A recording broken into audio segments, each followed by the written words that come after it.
Good morning, everyone. Thank you so much for coming to the Raising Humans in an AI World event. I hope that you enjoyed the coffee and treats out front, as well as a little bit of sun for the day. On behalf of Not My Kid, I want to thank you so much for being here. My name is Sarah Grotto, and I have the privilege of serving as the CEO of Not My Kid. Before we begin, I just want to take a moment and recognize a few special guests that we have with us today. We are honored to have the founders of Not My Kid, Debbie and Steve Moak.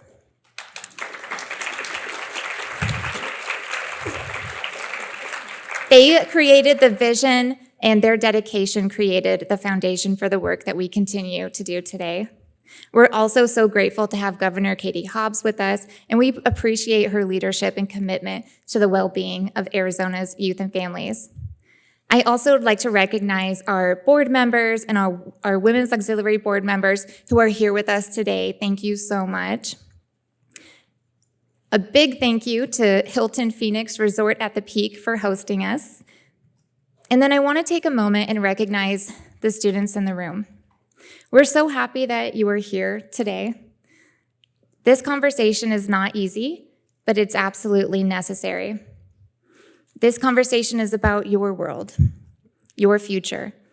And while some of what we talk about today might feel heavy at times, our goal is not to create fear, it's to create understanding, connection, and support.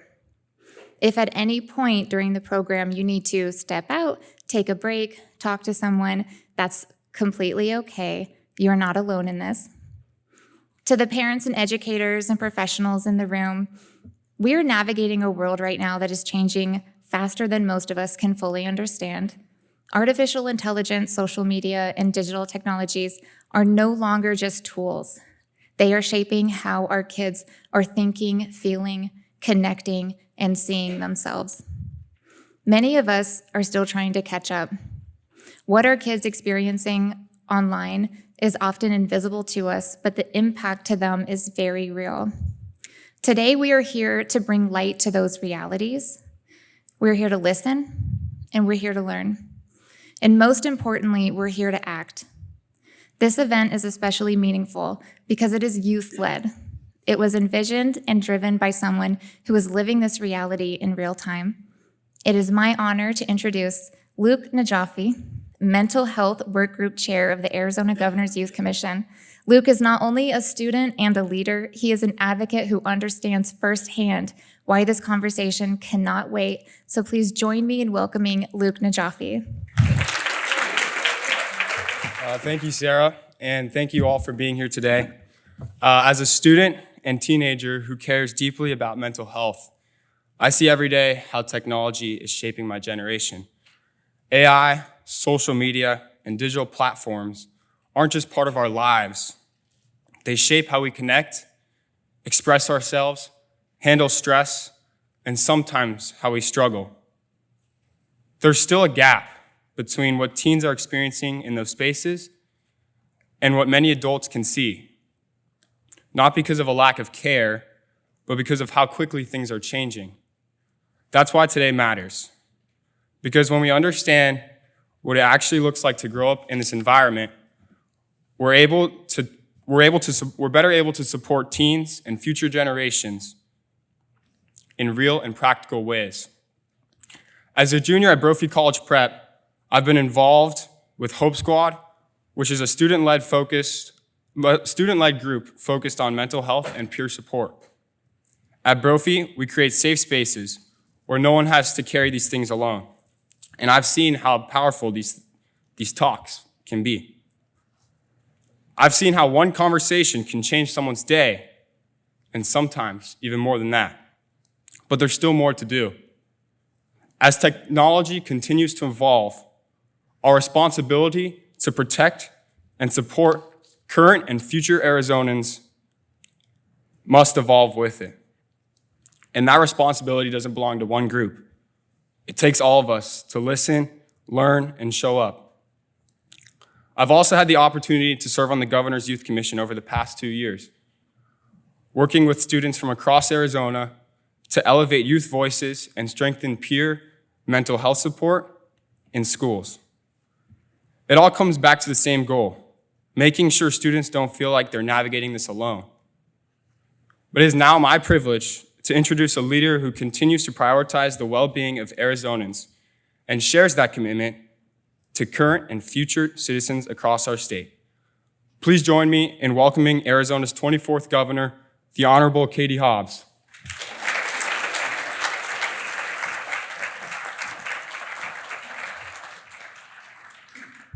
Thank you so much, Luke, and good morning, everyone. It is really incredible to see so many people here, and I am so grateful that this important conversation is happening and thankful for the opportunity to be here to say a few words about it. So thank you, Luke, for spearheading this panel and for the invitation to be here. In addition to being governor, I'm a mom and I'm a social worker, and I've spent most of my career looking out for the welfare of the most vulnerable, including our children. And the challenges that face our children today are far different than they were when I started as a social worker 34 years ago or became a mom 27 years ago. The emergence of artificial intelligence has taken the world by storm, and Arizona has certainly been central to that advancement. We recognize that AI has huge advantages, including fast-tracking technological breakthroughs, transforming medical care, education, and the way we do business. But we also know that AI has a huge social impact, not always in a good way. And I'm committed to finding the right balance between making sure that Arizonans benefit from this new technology, but certainly not at the expense of our children and their futures. We're all navigating this new world together, and it is important that we continue providing these platforms to have thoughtful discussions about how we move forward. As you know, this event was spearheaded by Luke Najafi, a member of the Governor's Youth Commission, where he serves as the Mental Health Work Group Chair. And I'm so impressed with his work because it truly demonstrates that our youth are equal partners in this work. Their perspectives are not only valuable, but when it comes to having conversations that directly affect their lives, they absolutely should be at the table. And this is just such a testament to seeing an issue that you and your peers are dealing with and taking leadership to help make something happen. I know that you'll be in good hands with Dr. Sherine Gabriel, who is a trusted partner in advancing the health of our state. And I hope that this opportunity brings us one step closer to improving the lives of children across Arizona. Thank you, Luke. Thank you all so much for being here and for playing a part in making a difference, and have a great discussion. Thank you. Thank you, Governor Hobbs. And thank you again to everyone here for taking time to be a part of this important conversation. We're now going to move into the panel discussion, where we'll hear from individuals bringing lived experience, clinical expertise, and legal insight into the realities of AI and digital technology in young people's lives. To guide this conversation, we are incredibly fortunate to have a distinguished leader in health and innovation. It is my honor to introduce Dr. Sherine Gabriel, Executive Vice President of ASU's Health and University Professor at the College of Health Solutions, the Edson College of Nursing and Health Innovation, and the John Schufelt School of Medicine and Medical Engineering, who will be moderating our today's discussion.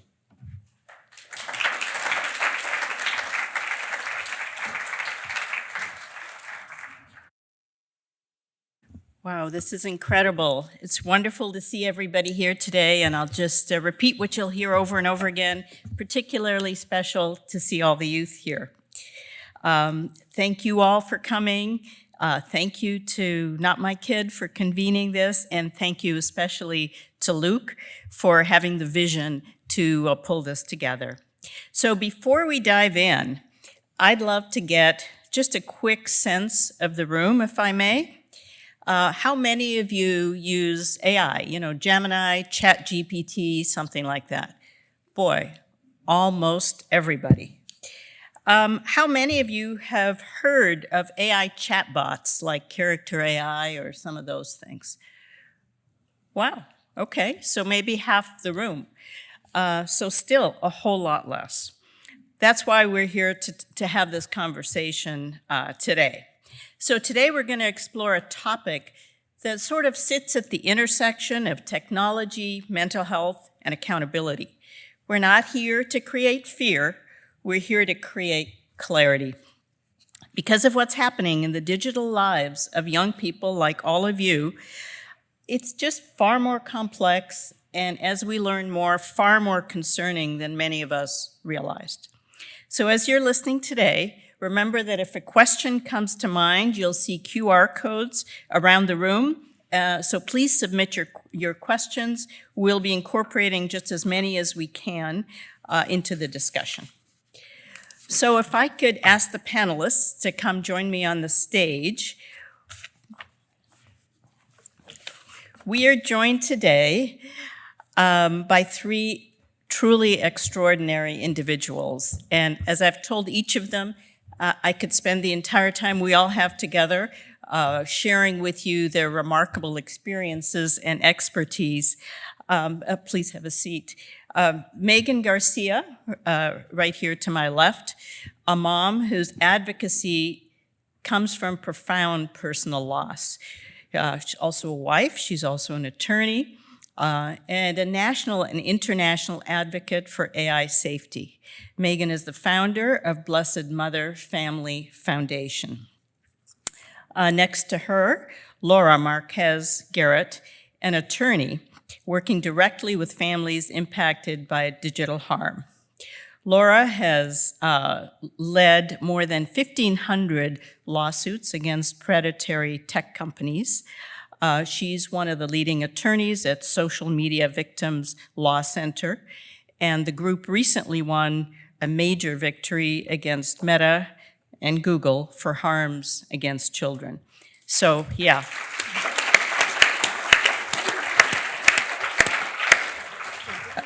Truly a first of its kind jury verdict. And we have Kim McWilliams,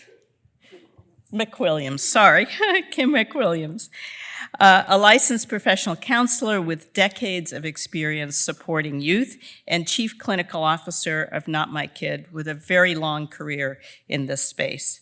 So I'm going to join you. And we're going to start by grounding this conversation in lived experience, which is what's most important. So Megan, if I may start with you, first of all, by acknowledging your loss and your strength, the strength it takes for you to join groups like this over and over again in the service of protecting others. So again, thank you so much for being here.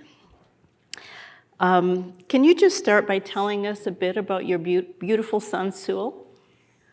Sewell was 14 at the time he passed, and he was a very bright, wonderful young man. I see a lot of teenagers in the room today, and very much like your typical American teenager.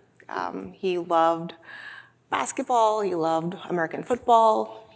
We're from Florida, so he loved fishing, like all most Florida boys do. Went to a small school with a tight-knit community, very involved in his school life, his church life, but surrounded by a large family, really a village. And he was the best big brother. But most of all, I mean, he was just kind of like a kid with a very pure heart, he cared about his friends, his family, and very, very much a giving person. Sounds lovely.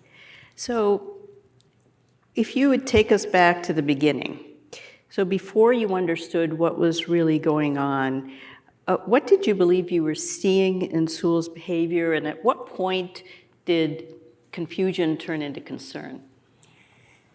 I used to say Sewell was like my perfect kid because he never gave me any trouble, never got in trouble at school. I never got summoned to the principal's office. And all of a sudden, his demeanor completely changed.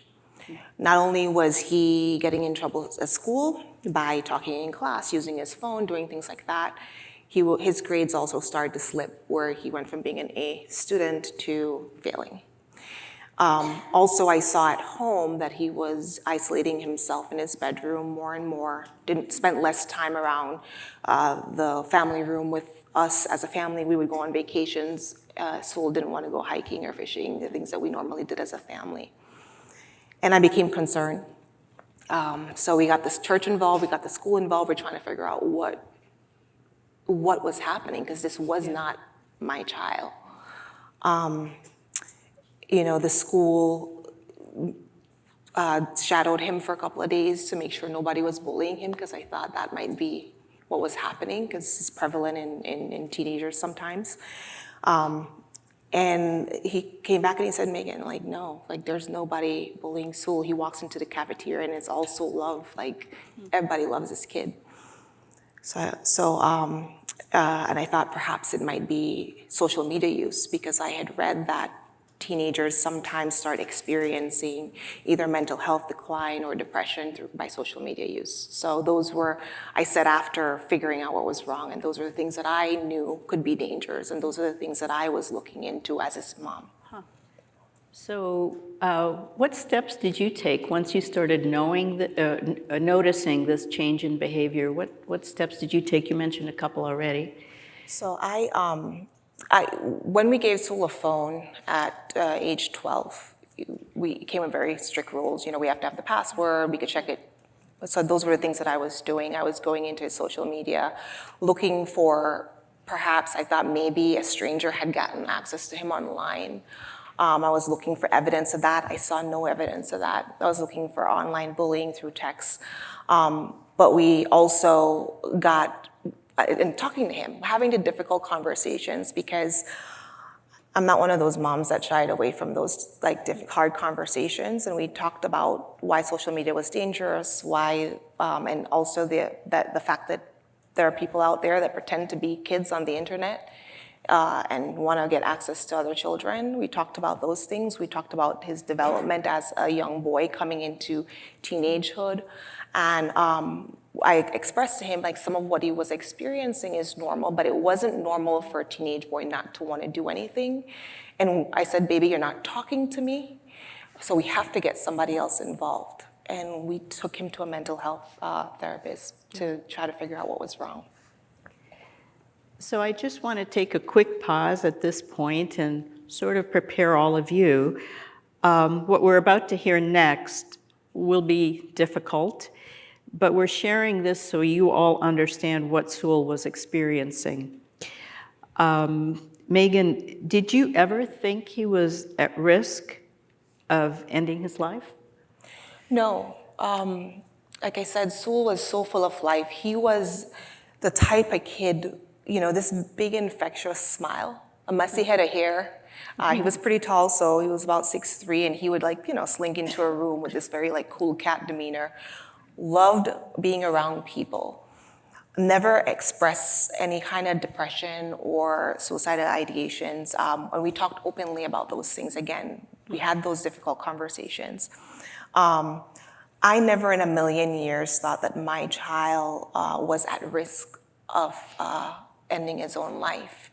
When we took him to the therapist, we took him because we thought perhaps he was experiencing teenage anxiety.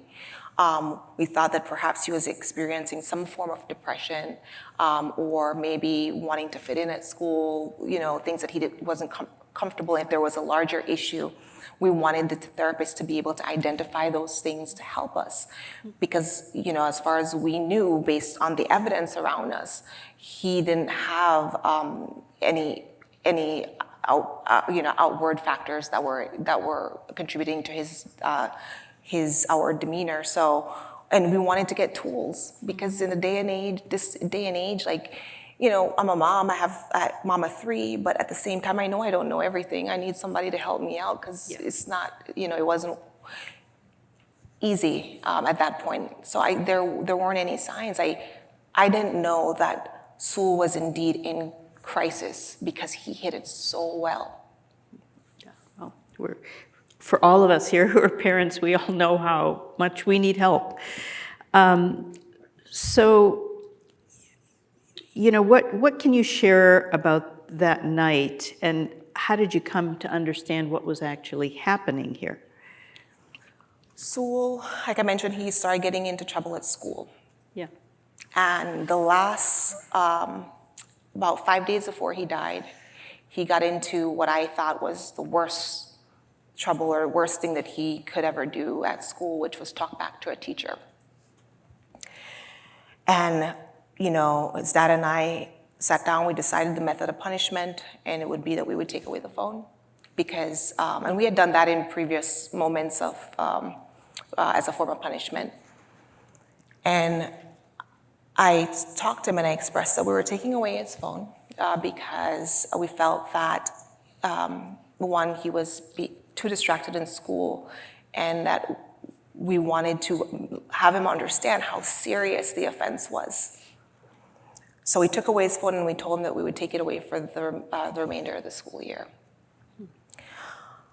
And you know, when we had a 2-hour conversation, and in that conversation, I could kind of see like beams of my kid like shining through still, because he was so upset with himself that he had talked back to that teacher. And he said, Mom, I probably embarrassed him. I probably owe him an apology. And I said, yes, baby, you do. And in that moment, you kind of sit back and you go, he's still there. You know, yeah. He's having a little bit of an issue right now, but we're on the mend. 5 days later, I dropped Sewell off at school that morning. He gets out the car. He's helping his little brother adjust his backpack as they're getting ready to walk into school together. And I think to myself, like, I'm raising such a good kid. And that was the last time I saw him. Sewell died by suicide in our home in Orlando, Florida. And we were all there. I had come home and he was taking a shower. The first thing I do is check on him when I get home. Hear the shower going. And I went to go check on the 2 little ones, help my husband put them to bed. And later on that night, he was gone. You know, in the moments when I found him in his bathroom, I held him, praying with him, begging God to save him. And I held him for 14 minutes. And it's one of the worst things I think a mom or anybody can experience, and it's something that stays with me. Thank you for sharing that. So you've touched on this briefly. After his passing, what did you come to learn? What did you come to learn about AI chatbots in particular? I think anybody who loses somebody to suicide, you're always left with that feeling like you want to know why. Like, why would my baby choose to leave me? Why would he leave his brothers? Why would he leave his dad? I mean, I had to I wanted to know he didn't leave a suicide note. So I did what any mom would do. I tore his room apart looking for evidence of what he might have been experiencing. I also, during the course of the police going into the bathroom, they found his phone and they retrieved his phone, which we had taken away. And they told me that when they opened it, he was talking to a companion chatbot. And I started to look into what companion chatbots were. Because I had access to his email, I was able to reset the passwords on a bunch of his stuff to look more closely. And I saw his conversations with a companion chatbot, and hundreds and hundreds of messages, and those conversations led me to believe like there's something very wrong with the nature of these conversations. And then I did a lot of research into how other children were engaging with this, with AI chatbots in general. And that helped me form my opinion that what Sewell had experienced was a mental health decline and suicidal ideations stemming from use or prolonged use with AI companion chatbots. So in the aftermath, you chose to go public. Can you tell us a little bit about why you made that decision and just how your understanding evolved over time? After I figured out what happened to Sul, I felt like nobody probably knows about this because the technology was so new. It was less than 2 years old. And I was asking other parents, have you ever heard of this? Everybody was saying no, they don't know what that is. And I felt like desperate to warn other people because I could see, based on what I had learned, that this is dangerous. So I reported to my pediatrician at first. She didn't know what I was talking about. I tried to get help from our state attorney general. By virtue of being a lawyer, that's the only way that I knew that that's where you go for consumer protection complaints and to get help. They didn't know what this was. I reported to the FTC, which is the Federal Consumer Protection Arm. They didn't know what that was. I reported to the DOJ Consumer Protection Unit and also the Surgeon General's office. These are things that I knew to do to try to generate not only awareness, but to try to get help so that the government could step in to try to stop this type of technology from getting out and, being our kids using it, because I realized the product wasn't safe. But of course, nobody knew, and I filed a lawsuit and decided that I would spend my time trying to educate as many parents and children and clinicians and educators and government leaders about the dangers so that they could act in their own capacity, either to protect their kids, as parents, or as government leaders to pass laws. Because at that time, we had 0 laws in this country related to AI companions. So over this time, it sounds like you learned a great deal. How has your understanding evolved? And for people here or people watching, what would you like parents and other concerned individuals to know? I'm so happy that you asked at the beginning of this how many people have ever heard of companion chatbots, because I'll tell you the other rooms, and about half raised their hands, because the other rooms that I've been in, that's not the case. There's still a lot of work to be done in terms of educating. What I would want parents to understand first and foremost is that this technology does exist. It's now almost 4 years old, and it has since Sewell passed, and now it has gotten even more powerful, smarter. I also want parents to understand that, the danger isn't only self-harm or suicide.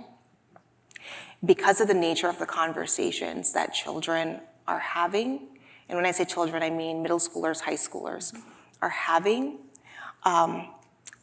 it's not just suicide. There's a danger of creating a severe mental health issue, or worse, inciting violence, which we've seen in other cases that have come about. The technology is so powerful, so I want parents to understand that first and foremost. Because of the nature of the conversation, there's a reason why in this country we have laws that protect our children from adults having these very graphic or sexual conversations with children. Not only is it immoral, but because it hurts the child's little hearts, their little minds, their little souls, and causes them to to be broken. There's a reason why we protect this same behavior from adults from perpetuating it against children. But our laws haven't caught up to where the same exact type of behavior can be perpetuated by a chatbot, and the exact type of harm that happens when a human does it, this exact same type of harm is happening to our kids. So I want parents to understand that, and to just be aware, so they could act. Yeah, thank you. So accountability, what does accountability look like to you? in terms of changing the current status quo, which right now, unfortunately, is that there are very powerful companies that create amazing technology, because there's been amazing AI developments, like you mentioned earlier, like medical and everything else. There are very powerful companies that are very closely aligned in this at this current time, with they're pursuing their own interests, and it's adverse to what the general population interests are right now. Accountability is forcing these companies to consider our kids first. There's no reason why our kids should be experiments, because that's what it is. And the way that you do that, unfortunately, right now in this country, is there are two ways. One, you have to sue them and make it too expensive for them to keep hurting children, or pressure our government leaders to pass laws that will prohibit this type of behavior from the companies. And those are the only two ways right now. And we've seen a lot of lawsuits filed in the last year and a half. We've seen some government on the state level act, and that's the only way that we're going to get true accountability for what this very small group of very powerful companies are doing to our kids. Yeah, thank you. So I'll end with this question about hope. So where are you seeing hope in this space? I have met the most amazing people in this space. Parents who have been fighting the social media fight for 5 years. When I say fighting, I mean suing, going to Capitol Hill, banging on our government officials' doors to demand laws to protect against social media. They have kind of paved my way forward because of their bravery and what they've done in the 5 years leading up to this. So I knew, okay, one mom from Florida can do something. I'm not alone. I see hope there because of those parents and what they've done. I also see hope in our government officials in the various states who have taken this upon themselves to act, to try to pass laws. Most of all, though, I think I see hope in what we're witnessing today with Luke and what he's done here and our young people, because what I try to, and what he understands and what I'm trying to get other young people to understand is this. I'm sorry that this is your fight too, and it has to be your fight too. And I'm sorry that you have to live in a world where companies get to do this to you. This shouldn't be the case. But the more you know, and the more that you talk about this and guard against it, you'll be safer. We kind of messed up. We let them do this in the beginning. We weren't savvy with social media, and it just kind of morphed into this now. But we all can do something about it together. And I'm so proud of what he has done, taking the initiative here to have this conversation, to educate more and more people. And that creates hope in me, the work that he's done and the other groups have done. And I say to people all the time, if I didn't think we could solve this issue, I couldn't get out of bed in the morning and do the work that I do. So I absolutely believe it's going to take a layered approach, but we could absolutely stop this from happening to our families. Well, thank you so much, Megan. Thank you for sharing your story and for showing us all a way forward, because there's something each of us can do and should be doing. So thank you.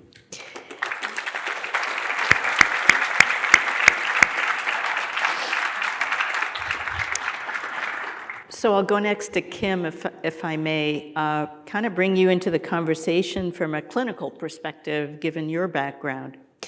What is it that makes adolescents particularly vulnerable to forming these strong attachments with AI systems?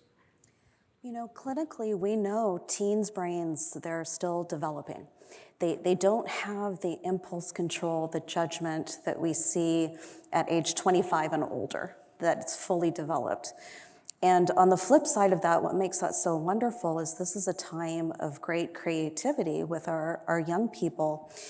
But if you look at it from a perspective, and I actually had to do this myself, from a clinical standpoint, we like to try to figure out behaviors and moods and say, well, that child, they must have anxiety symptoms. They must have depression symptoms. And it was really stepping back and thinking about teenage development and having conversations with Laura, listening to Megan, that really had me step aside and say, no, these are all teenagers. These are all middle school and high schoolers that are predisposed to, when they are in a relationship like an AI chatbot, and they receive this positive reinforcement, this reassurance, this almost compassionate stance when they're questioning their identity, when they're exploring their relationship, it really makes teenagers especially vulnerable outside of any other population. And I liken it to children. They have this very magical thinking. You know, with kids, we see oftentimes they might have developed an imaginary friend. It provides them comfort. It gives them a way to cope with their life experiences. By adolescence, by age 12, 13, they should have outgrown that, but not that magical thinking where they think that with AI, because this being, this entity relates to me and knows me so well, this must be meaningful to me. And it's almost that magical type of thinking of somehow I'm going to relate this to my life and my experiences. So it's really not, in my mind, initially about looking at mental health of teens. This is a developmental issue of teens. Thank you for clarifying that. Such an important clarification. And you know, we've heard a lot about social media. How do these interactions differ from social media or even gaming? I don't know about the room here of parents and educators, but I feel like we have to keep up so much with this technology. And we know social media and gaming, there's at least this perceived thought that there's a person, a human being on the other side of whatever we're posting, whoever we're playing with. And with that, there comes real human relationships. And that exposes us to a vulnerability. If I post this, they might not like it. You know, they may judge me. They might have criticism. It's really so different from an AI relationship where you're getting this agreeableness, you know, this something you're talking to, it always likes what you say, it agrees with what you say, there's no conflict. You're not learning those skills of how to deal with that type of repair in a relationship. So that's the biggest difference between those forms of media and an AI chatbot. From a cognitive or neurological point of view, can you explain simply, you know, what is actually going on here? So really what's going on is with that prefrontal cortex not being developed fully yet, there's a lot of impulsivity in that. And when a teen who's also going through identity exploration is forming connections with that AI chatbot, they're getting reinforcement, and that's pleasurable. It feels good. It's a big emotional boost. It's a dopamine boost for them. And that's something that we all need to understand and be aware of. So with all of that, and especially the intensity of these connections that you described, what warning signs should parents be looking for? And how do you know when to intervene, and how do you intervene? So I'm going to talk not just as a clinical therapist, but also as a mom of teens. My teens were 8th, 9th grade when AI first came out. And it is one of those things where I encourage all parents to consider any change in behavior. If their child is replacing a normal activity, if they're replacing socializing with their family, with their friends, with being online, we need to look at that more. If they're becoming more reclusive, if they're hiding, if they don't want to talk about what they're doing, these are all big, big signs. And how about intervention? When are those the spots when a parent or even a teacher can sort of raise a red flag and intervene? And then how best to intervene? 100%. So I encourage all of those in the room, whether you're a parent, an educator, you're in this field, you're just learning more, we actually now have to add on this to our conversations. It's not just anymore of asking about a teenager and their mental health, of how you're doing. It's not asking about substances and addiction. It's also asking, are you in a relationship with an AI chatbot? Do you know what this is? Can you tell me about it? And just opening that dialogue and that conversation, not being judgmental, but from a place of understanding. That must feel good to have that interaction. Can you tell me more about this? Well, that's very helpful. It reminds me of when we learned to ask difficult questions years ago about even suicidal ideation. Just ask the question in a non-judgmental way. Thank you. Thank you very much for all your comments. Laura, if I could shift to the legal lens, the legal side of things, can you explain to us, again, what's happening here? How can this occur within the companies, and why isn't more happening within the companies to address these issues? So the question of why more isn't happening within the companies, look, safety by design is not profitable. It's just not inherently, right? You think of car manufacturers, if they didn't have to safety test, if they didn't have to use high quality materials, theoretically they would make more money. So these companies currently have no incentives to institute a system that prioritizes safety. And we see that over and over in the social media space, in the AI space. It is a system that from the outset then has been set up to prioritize profits over people.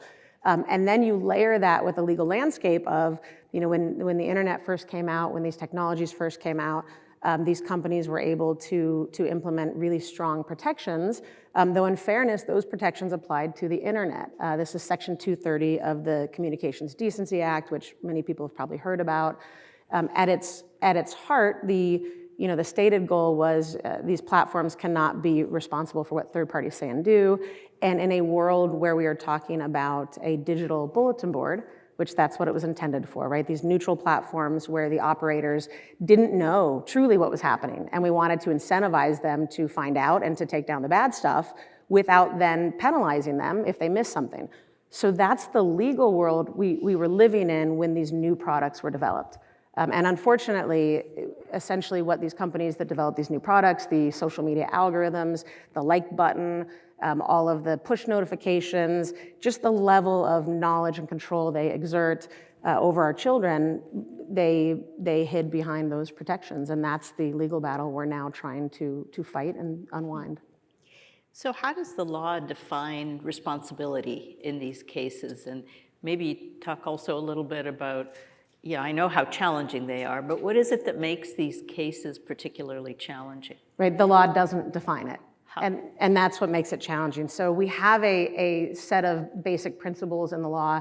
And I will say, and when it's the AI chatbots, when it's social media, what we are seeing with things like the recent trial and what the jury determined, what we are seeing is the law working the way it should. And that's the good news, right? It's taken a long time to get here, but we're seeing documents being unsealed in the social media space. We're seeing parents like Megan having the ability, not easily, and that's part of the issue, right? But having the ability to get into a court of law where we can start to see what's happening. And that, again, is the challenge, is that our laws have not caught up. And ultimately, I want to say that while this jury verdict in the social media space is a very positive development, but it's not the verdict, it's the documents, right? It's the truth coming out. At the same time, we have a long way to go because we cannot, as a society, function in a world where it takes parents 2, 3, 4, 5, 6 years, years after their child dies to just get basic basic answers from these companies. We can't function that way. And so that's the next step, is that we really need, we need our lawmakers to step up. We need all of the documents that are coming out through these trials to get out into the public so people know what's happening and so that young people know what these companies are doing. And I know you're sharing some of those documents that are already public, but just trying to get them, to more eyeballs. Right. So what would you like to see in terms of accountability and, whether it's adapting laws or creating new laws, what would you like to see? Right, so it's truth, transparency, and accountability, and they all really go together. It's the same thing that we do for every other industry. It's requiring safety by design. And it's in a situation where people are getting harmed. It's the basic ability of families who have suffered these harms to go in and say, okay, we have a right to know what happened. And maybe the answer is that you didn't do anything and fine, then that's the answer. But what you'll see, and I'm sure it probably flashed a moment ago, there was a meta document that probably flashed where you see a child's brain. Or a brain rather, right? And that's one of thousands of documents. These companies have the neuroscientists there. They have the psychologists. These tech companies have been doing this for years. And so we as a society are just starting to figure out what's happening. But there it is. Yeah. And you've got these documents that these companies, that might have been from like somewhere between 2018 and 2020, right? So, wow. So years ago.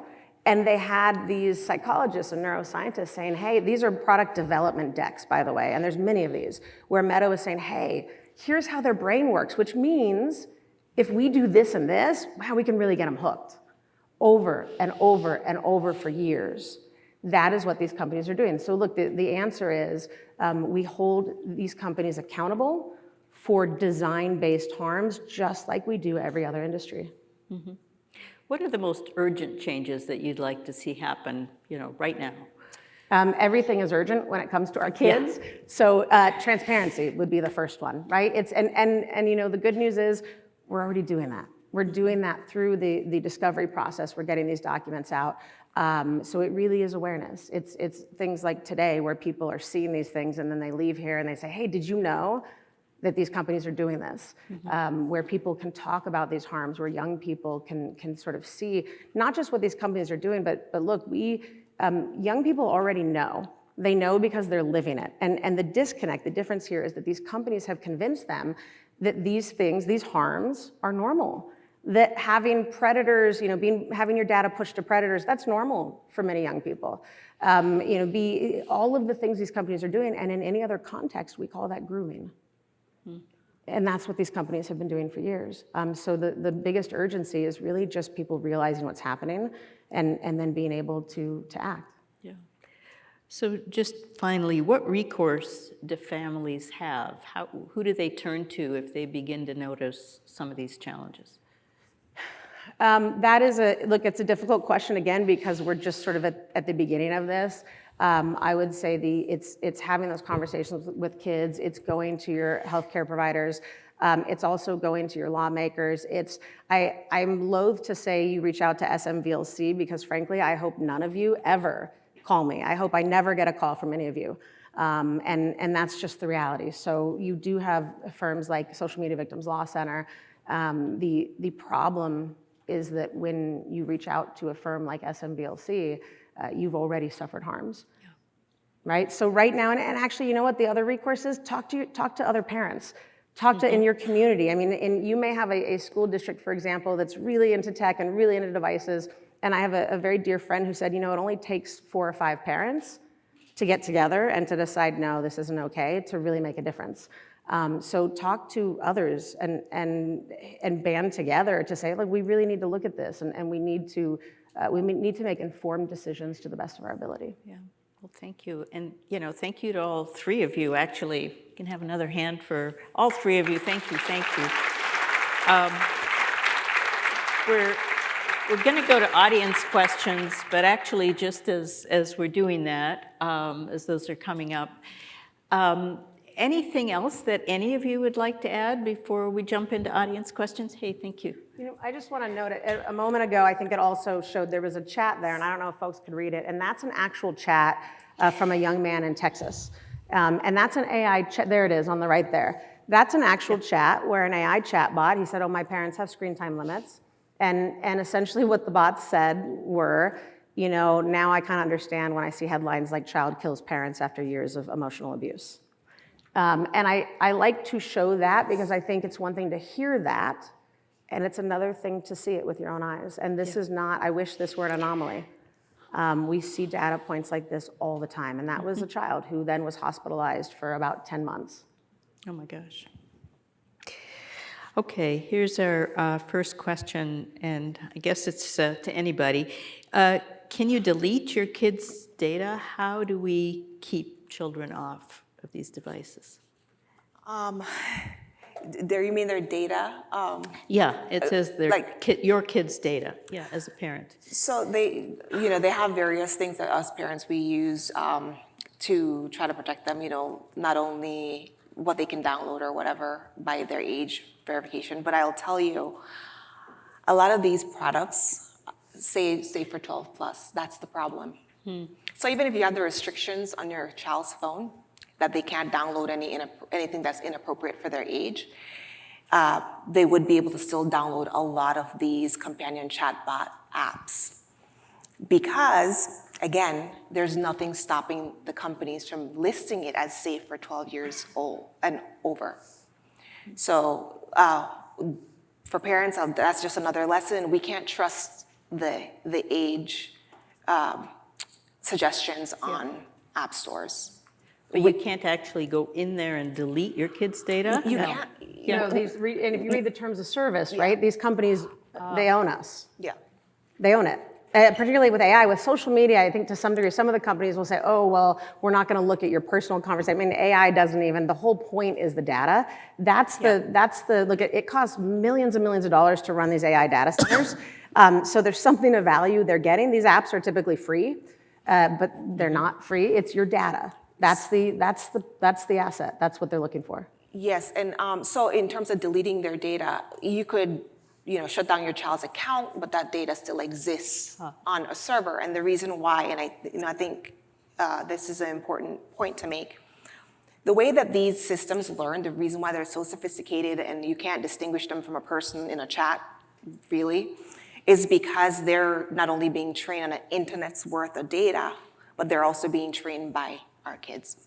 So the more our kids chat, the smarter these things get. Like they learn how to behave human, and they learn how to interact with humans, and that's why they won't let you delete your data, because that is so valuable to them. Like Laura was just saying, that is in perpetuity.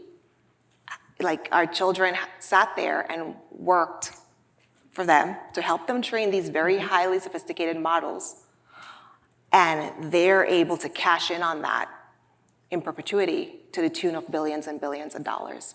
And that's what I want young people to understand. That's part of what you're giving up when you're on these systems, your data, which is so important.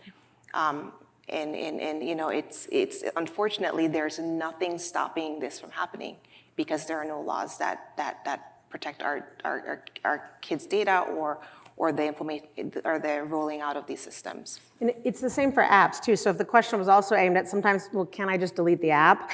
So you can access these AI products on web browsers. So we had an instance recently where a parent had an iPod, they had put all the protections on, so you couldn't download the apps, and even got rid of the Safari web browser. Well, it turns out on the iPod, maybe on iPhones too, if you ask Siri to open it, Siri will actually open Safari even when Safari's been deleted off the device, as long as it had been on the device at one point. So we have a child who then got access to an AI app or an AI product by asking Siri, hey, can you open Safari and show me this product? Well, yes, I can.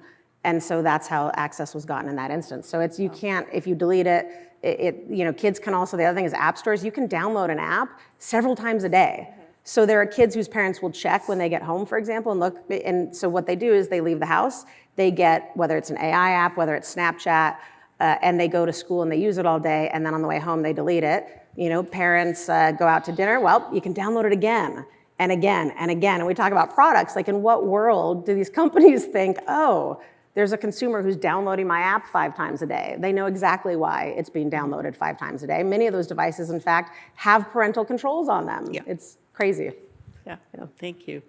So this question asks, is it just on phones that kids are learning about this? No, like Laura just mentioned, you could use it on the app, and there are several companies that host these companion chatbots. You could use it on the app, but you could also use it on the browser. In the case of Sewell, that his last conversation was on a browser. And when I was checking Snapchat, Facebook, Instagram, TikTok, Discord, these things, I wouldn't have seen an app like that because he was using it on browser. And there are Reddit pages where kids talk about, there are pages and pages where kids are talking about how to hide it and how to use it. And the reason why they're hiding it is because of the nature of the conversations. They know their parents would not be okay with it.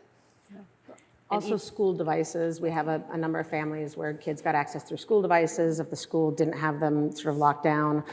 Essentially, any Wi-Fi enabled device, I know like PlayStations, smart TVs sometimes, I think generally, if you can get into a web browser, there's a really good chance you can get into these apps.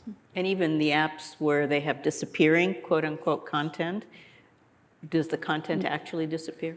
So that's a little bit of, so like Snapchat, it's a bit of a complicated answer, and the answer is yes and no. It depends on the context. In my experience, when a child has died or a serious crime has happened, and police go subpoena a company like Snapchat, oftentimes some of it has disappeared. I know that doesn't necessarily mean it has disappeared on the back end though, so it just depends on the circumstance. Okay, thank you. Another question, someone asks, I want to start having a conversation about AI and internet safety with my youth. What is a good way to approach it? I actually think, and I'm not and I would actually turn to someone like you for this. I will say though, showing the complaints. So Megan's story, when we do complaints, we draft them knowing this may be the only chance we have to tell these kids stories, and we include a lot of details. And so one of the things that we did actually with Mandy's son is we showed him Sewell's story, and it got through to him. Seeing that and seeing what these companies are doing to other kids typically help, and I would love to hear your thoughts on that as well. Yeah. I think starting that conversation, sitting with your child, even pulling out your phone. I mean, these kids are still looking to you for guidance, and they want you to model what behavior is expected. And if you can go through and show them and talk to them about what to look for, what the dangers are, what this is, and most importantly, not shame them, but ask them, how does this make you feel?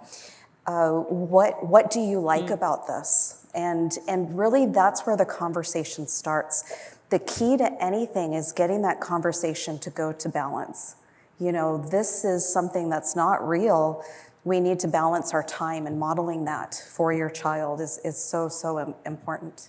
Yeah, thank you. Go to balance. It's an important thing to remember. Somebody asked, for those who are newer to this conversation, what would you say is one of the most important things we need to be aware of? And for any of you, Kim, maybe start with you. Yeah, I can't stress enough how even myself as a clinical therapist, I had seen children for 20 years. I had my own kids. They were 13, 14 when this kind of technology came out. And I, like a lot of parents, thought I was doing all the right things. I had their passcode. I looked at what the content was on their phone.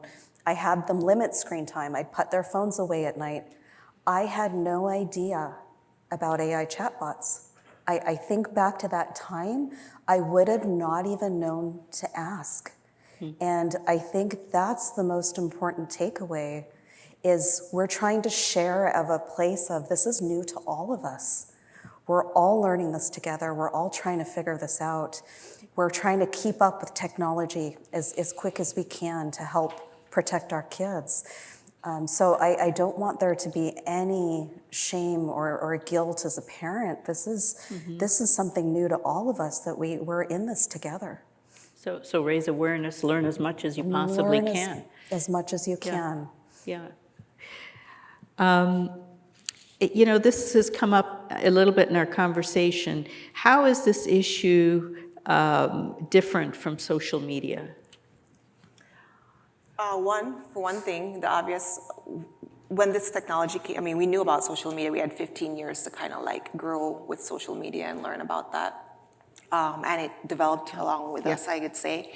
When AI companions came out, it was just kind of like out there, nobody knew. Children knew more than adults, and but it just kind of spread so quickly. So what it took social media to do in 15 years, in terms of like slowly deteriorating the mental health of youth or kids, companion chatbots are able to do in such a smaller amount of time because of how powerful and how personal they are. We're talking about the most personal conversations. Now it's no longer just like passive or observing and interacting with somebody on social media. You have a chatbot that is tailored towards you based on your own responses. So you don't mean to do that, but inadvertently you're training this bot on how to interact with you in the most personal way.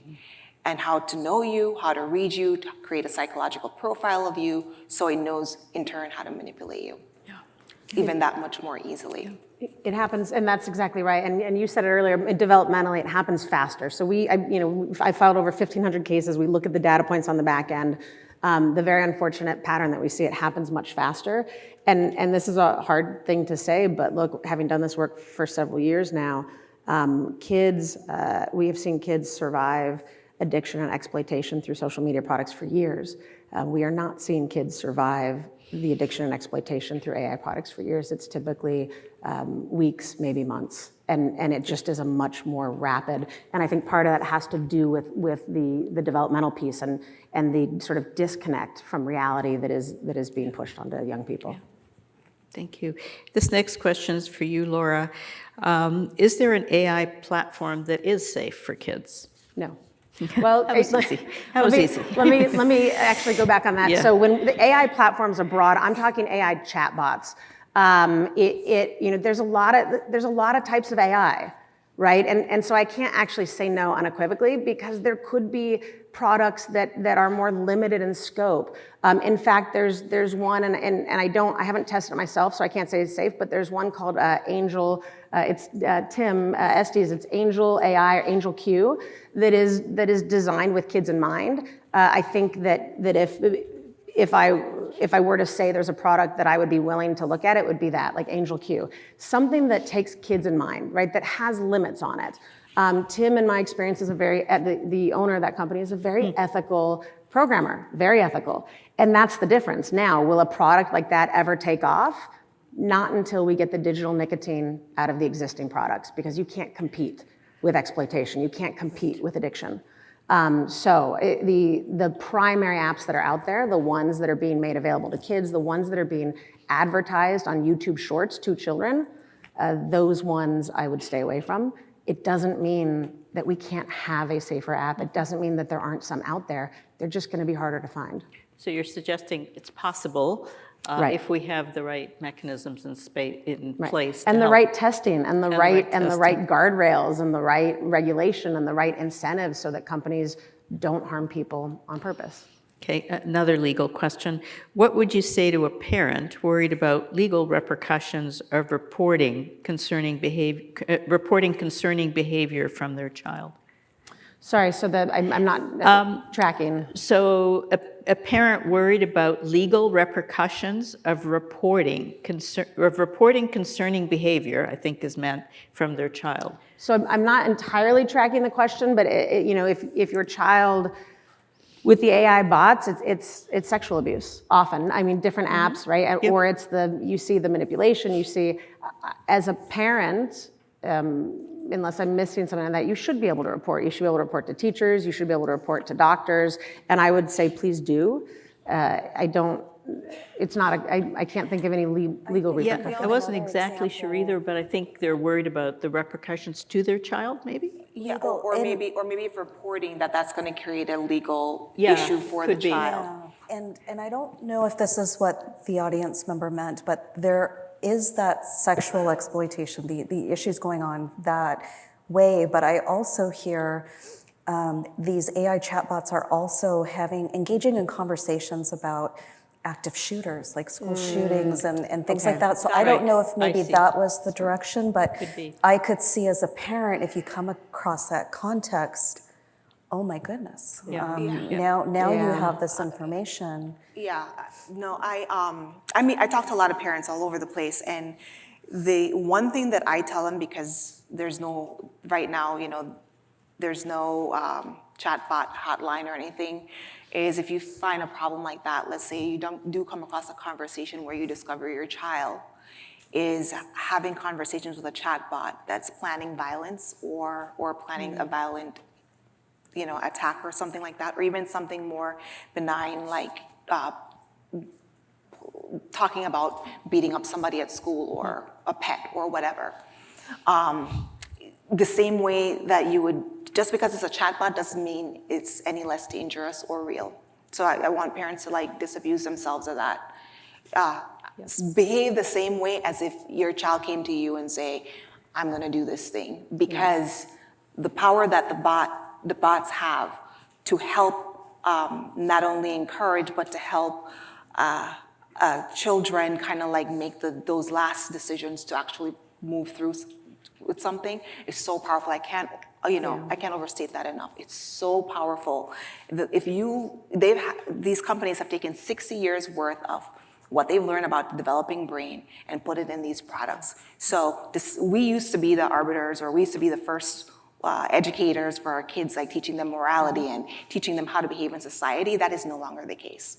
We're competing with a chatbot that's so much more smarter than us and knows how to psychologically manipulate and knows what buttons to push. So I think if you come across that, when I tell parents, take your kid to the ER, when they tell me their kid's having a spiral or whatever, because I don't know what else to tell them, take it seriously. Yeah. And I think you're both right, and unfortunately, I can't answer that as an attorney. I can only answer it as a parent, because as an attorney, I would have to say yes. If your child is threatening to shoot someone, if your child is a risk, if your child is talking with chatbots about bombing their school, it is very possible that if you report it, that your child could face legal repercussions.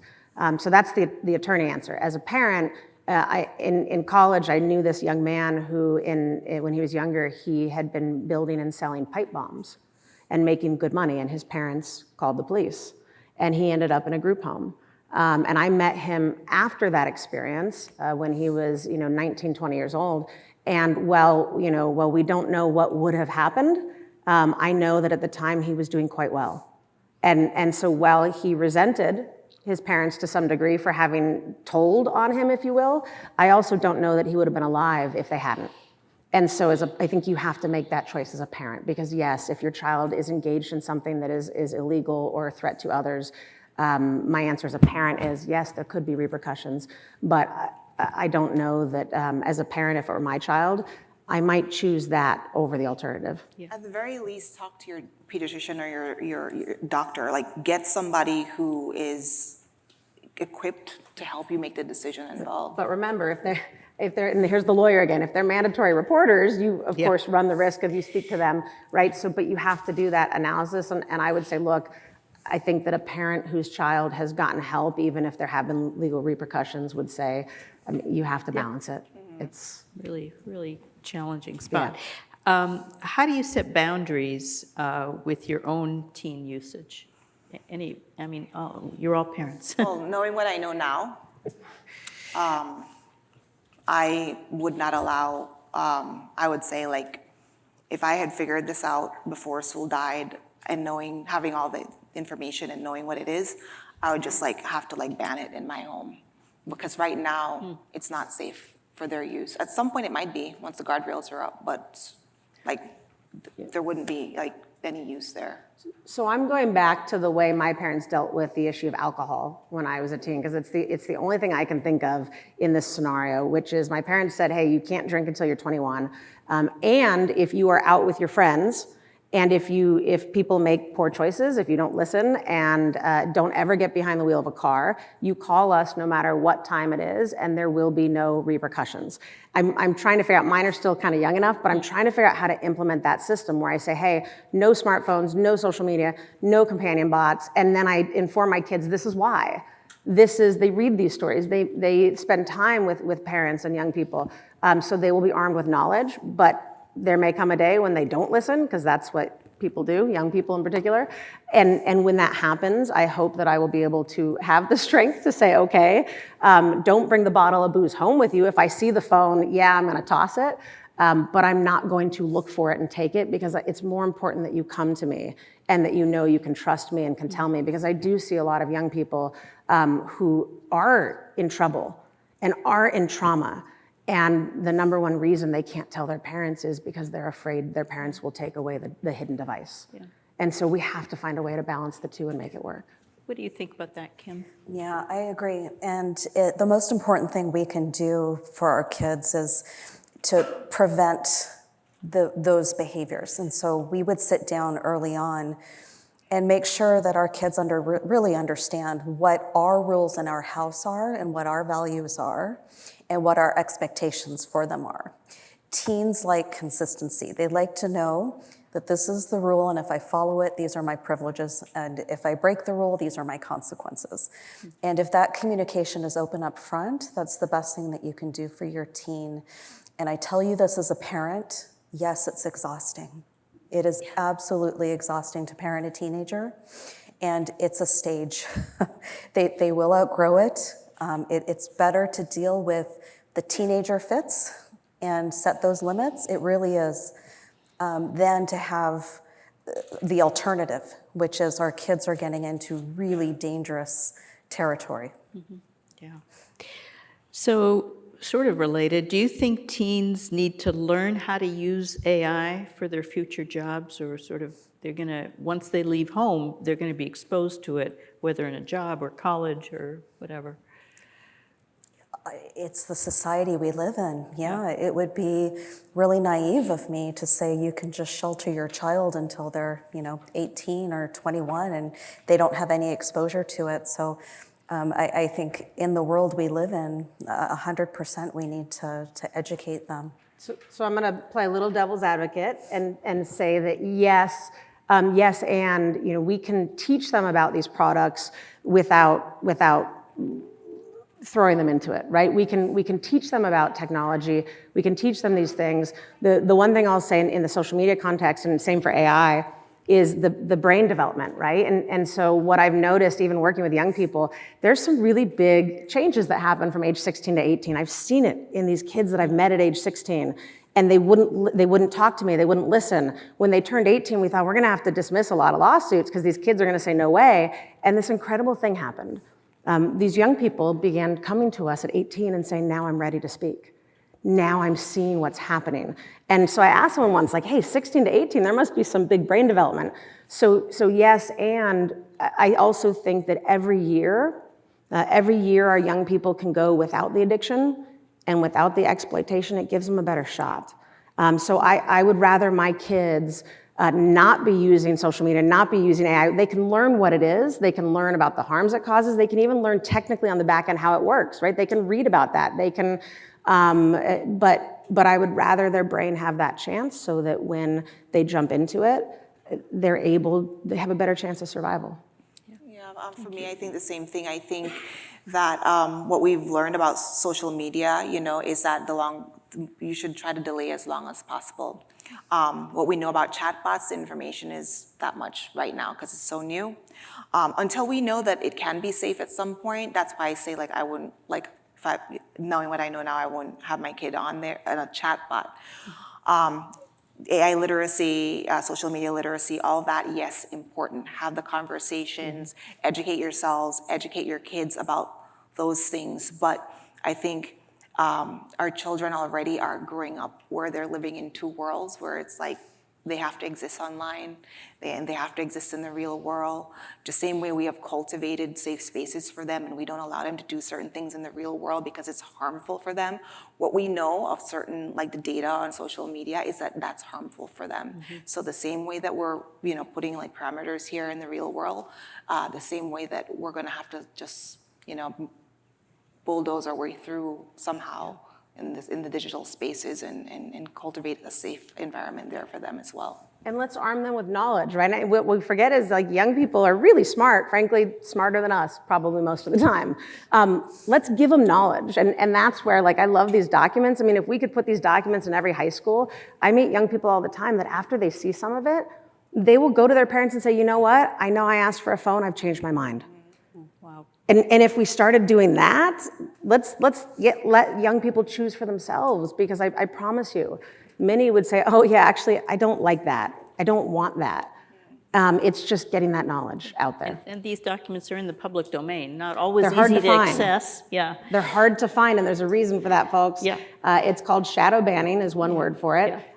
These apps that we get like 90% of our news from, what we have found over the last several years is when you are criticizing them, it's incredible how that algorithm slows way down, and people don't get that news. Yeah.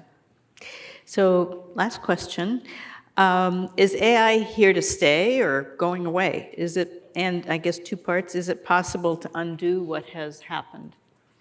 It's definitely here to stay. And to be clear, like I am not, advocating for the complete ban of any kind of AI. I believe that we can make this technology safe, the companion chatbots or the AI chatbots safe at some point once we have the right guardrails in there, and there will be a wonderful application for it somewhere at some point. But in the current way that it's being deployed, without the guardrails, because they're trying to prolong engagement and gather as much data at this point, it is not safe. But it's here to stay. I don't anticipate chatbots going anywhere. Actually, it's morphing itself into different products like toys. So there are toys right now where you could buy a little stuffy for your 4-year-old, and it has a chat GPT basically in it, right? No guardrails still. So it's not going anywhere for sure. AI in general, I think, is a wonderful thing. I've met wonderful young people who are doing amazing things with medical and bookkeeping and all sorts of things with AI.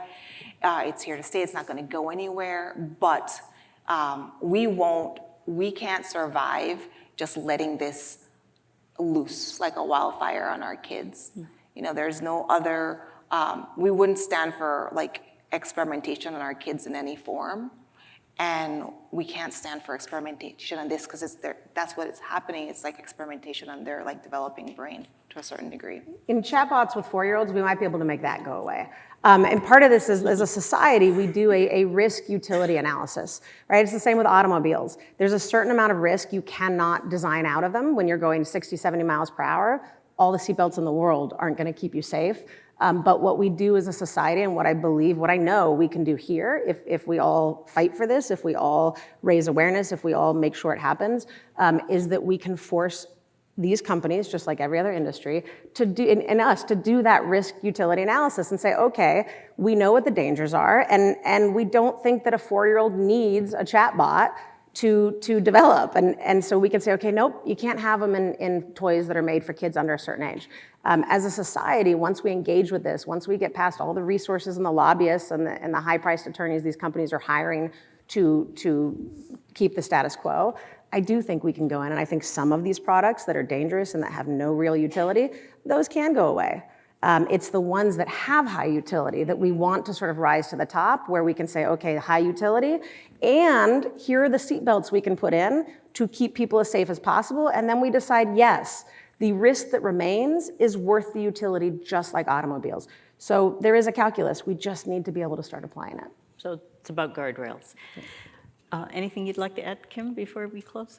Well, again, I just wanted to thank all three of you for a really remarkable, informative conversation, and you can head back if you wish. So just in closing, I just want to acknowledge the weight of what we've heard, what we've all heard together today, but also the opportunity it presents, because as you heard, awareness is So important, and it's where change begins. And each of us, whether we're a parent, an educator, a community member, policymaker, has a role to play in creating a safer digital world for all of us, but especially for our young people. So again, thank you to the panelists for your honesty and your courage and your commitment to this cause. And with that, I'll turn it back to Sarah Grotto to close. Thank you. All right, so as we close today, just to take a moment and reflect on what we heard, and then more importantly, what we do. Awareness, like said, is not where it stops, it's just the first step, and so we want action to create change. So to the students in the room, you are not just participants in this conversation, you guys are the leaders of it. You understand the digital world in many ways that adults are still learning, and that gives you so much power to navigate and shape it. So here's my ask, is be the one who starts this conversation at your school, be the one who checks in on a friend, and be the one to say, this doesn't feel right, and speak up. Not My Kid has a leadership training program specifically for students that will give the guidance and confidence and platform so that you can make real impact in your schools and communities. If this is something that inside you felt like I want to do more, please follow that. We're ready to support you. And then to the parents and caregivers, my call to action for you is just talk to your kids. Do not let this conversation end when you leave this room today. This is not just a one-time conversation, but we need to be talking about this often. Ask questions, stay curious, listen more than we talk, and then just as importantly, talk to each other, because no parent should have to navigate this alone. Share what you learned today, start those conversations in your circles, and bring Not My Kid to your school. Be that advocate to help bring Not My Kid education, and ask your school, like, do you have Not My Kid programs? And help get that connected, because prevention and awareness and early intervention really do make a difference. So if today brought up any concerns for you, or someone that you love, please know that support is available. Kim McWilliams is our Chief Clinical Officer. Not My Kid does offer full service of resources and counseling for youth and families. So we encourage you to take advantage of that and also just continue learning beyond today. We highly recommend a documentary called Can't Look Away. It features Amy Neville, a mother who lost her son and has become a powerful advocate for change. Amy is here with us today and has a resource booth available. You will pass it on your way out. We also have the Carson J. Bride Effect resource booth out there. So I encourage you all to stop by and learn more about their organizations and their resources. One more thing that we want you guys to take with you today is that you don't have to do this alone. We are here to partner with you, families, schools, communities, to bring our programs in. So please invite us to your schools, connect us with your families, start those conversations. The world that our children are growing up in is changing, but what we cannot change is our commitment to showing up for them. So thank you for being here, thank you for caring, and thank you for being part of the solution. And thank you again so much for giving us your time today.